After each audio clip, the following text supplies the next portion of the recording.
નમસ્કાર દર્શક મિત્રો, આપ જોઈ રહ્યા છો આરટીવી ન્યૂઝ। રાષ્ટ્રીય સ્વયંસેવક સંઘ વિજાપુર તાલુકા દ્વારા સંઘ શતાબ્દી વર્ષ ઉજવણીના ભાગરૂપે દિવ્ય વિજય 2024 કાર્યક્રમનું આયોજન કરાયું।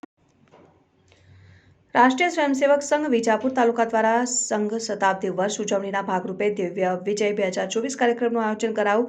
કાર્યક્રમના ભાગરૂપે વિજાપુર નગરમાં પથ સંચલન યોજવામાં આવ્યું, જેમાં 312 જેટલા સ્વયંસેવકો અનુશાસનપૂર્વક જોડાયા અને ત્યારબાદ આ સેકન્ડરી સ્કૂલના પટાંગણમાં જાહેર કાર્યક્રમનું આયોજન કરાયું હતું, જેમાં સ્વયંસેવકો દ્વારા ધ્વજારોહણ, ધ્વજ પ્રણામ, પ્રાર્થના, વ્યક્તિગત ગીત, શારીરિક પ્રાશ્ચિત, અમૃત વચન વગેરે કાર્યક્રમો કરવામાં આવ્યા અને કાર્યક્રમમાં મુખ્ય અતિથિ શ્રી જયંતિભાઈ પટેલ, ડાયરેક્ટર શ્રી દેવ ગ્રુપ તથા મુખ્ય વક્તા પ્રવીણસિંહ ગોહિલ, મહેસાણા વિભાગ શારીરિક પ્રમુખ દ્વારા બૌદ્ધિક માધ્યમથી માર્ગદર્શન આપવામાં આવ્યું અને કાર્યક્રમમાં વિજાપુર નગર અને તાલુકાના 44 ગામોમાંથી સ્વયંસેવકો ઉપસ્થિત રહ્યા, જેની માહિતી વિજાપુર તાલુકા કાર્યવાહ મનીષભાઈ ચૌહાણે આપી।